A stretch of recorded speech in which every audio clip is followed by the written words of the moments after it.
नमस्कार मंडळी, कसे आहात सगळेजण? आय होप तुम्ही सगळेजण खूप मस्त आणि मजेत असाल. तर मी गावाकडे आलेली आहे आणि गावाकडची मस्त अशी सुंदर सकाळ झालेली आहे. आज गावाकडचा माझा दुसरा दिवस आहे आणि आज आम्ही निघालेलो आहे देवदर्शनाला. फायनली फर्स्ट आम्ही पोहोचलो ते म्हणजे कृष्णा नदीवरती. चिंचणी मायाक्का, मेतके बाळूमामा, आदमापूरचा बाळूमामा, त्याचबरोबर आरेवाडीचा बिरोबा, असे 4 देवांचं दर्शन घेणं असा आमचा प्लॅन आहे. तर सगळ्यात पहिला आम्ही कृष्णा नदीवरती इथं आलेलो आहोत. देवपूजन वगैरे म्हणजे करायचं बाकी आहे अजून. आणि त्याचबरोबर इथं देवपूजा करायचं वगैरे सुरू आहे. तेवढ्यात इथं श्रेजाचं झोपायचं सुरू आहे आणि माझं इथं व्हिडिओ शूट घ्यायचं सुरू आहे.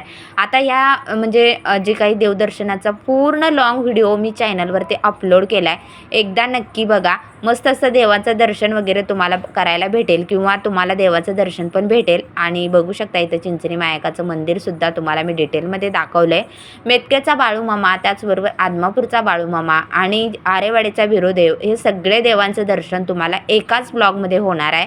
सो प्लीज तो पण ब्लॉग नक्की पहा. मी खाली व्हिडिओ टॅग करते. आणि त्याचबरोबर जर तुम्ही इन्स्टाला पाहत असाल तर इन्स्टाच्या बायोमध्ये यूट्यूबची लिंक भेटून जाईल, तिथून पण तुम्ही जाऊन बघू शकता.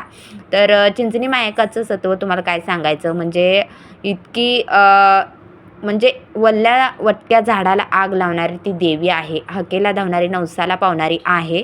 तर चिंचणी मायकाचं दर्शन घेतल्यानंतर मग आम्ही मेतक्याच्या बाळूमामाला गेलो होतो आणि तिथं पण खूप मस्त दर्शन झालं.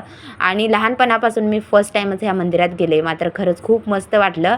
त्यानंतर मग आदमापूरच्या बाळूमामाला गेलो आणि तिथं पण मस्त असं दर्शन झालं. चला तर तो लाँग व्हिडिओ नक्की पहा. आता मी इथंच थांबते. भेटू पुढच्या ब्लॉगमध्ये. बाय.